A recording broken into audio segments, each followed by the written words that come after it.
Good morning, students, and welcome to this week's lecture of Accounting for Receivables, the Sexy Way by Patrick Quigley. Now, as stated by the ACCT textbook, a receivable is a company's claim on the assets of another entity. Accounts receivable is the most common. Accounts receivable is the amount of money owed to a company by a customer who has previously purchased a good or has completed a service. This is called unearned revenue. When accounts receivable is accepted, it goes through as a debit transaction, followed by the appropriate credit entry. When accepted, cash is debited, followed by the credit of accounts receivable. Sounds pretty simple, but wait, there's more. It is expected to be received within 12 months of the transaction recorded, otherwise it becomes uncollectible. Some good news that we'll cover later. The total amount of accounts receivable expected to be collected at the end of a financial period is called net realizable value. Now, that's pretty sexy.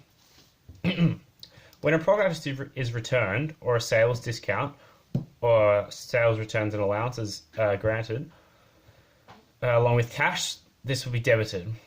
Okay, you understand? Then this will be followed by the crediting of the accounts receivable.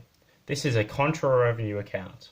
Contra revenue account, as it is a revenue account, has a debit balance and is deducted from the overall gross profit of the business.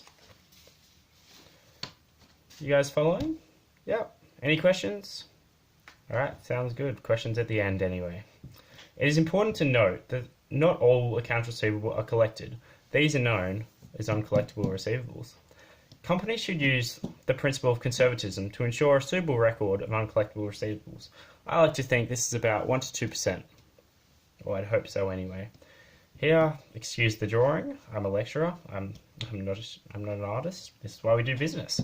So it's the money that we can't get as it's accounts receivable. To write off the bad debt expenses, companies use methods such as direct write-off, involving writing off the bad debt that has been identified, or the allowance method, which involves estimating the bad debt due to the percentage from the percentage of sales approach or the percentage of receivables approach.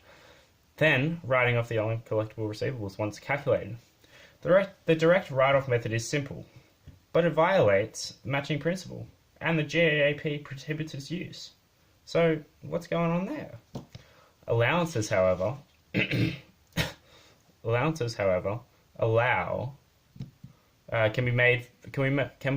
vary for both sales and percentages receivables.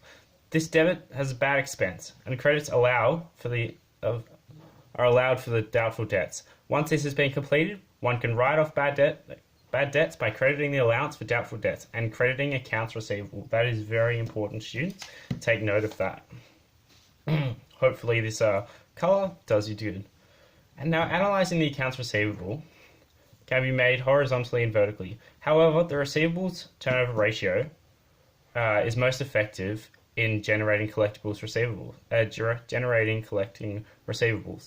Once calculated, the days in receivables ratio can be calculated effectively into how a business in days generates and collects receivables.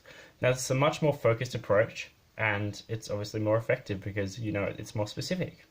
So, going from there, notes receivable, our last topic, is when a company accepts a promissory note for a promise, pinky promise, to pay a specific sum of money on demand or at a later date, and from this, interest can be earned but must be recorded in the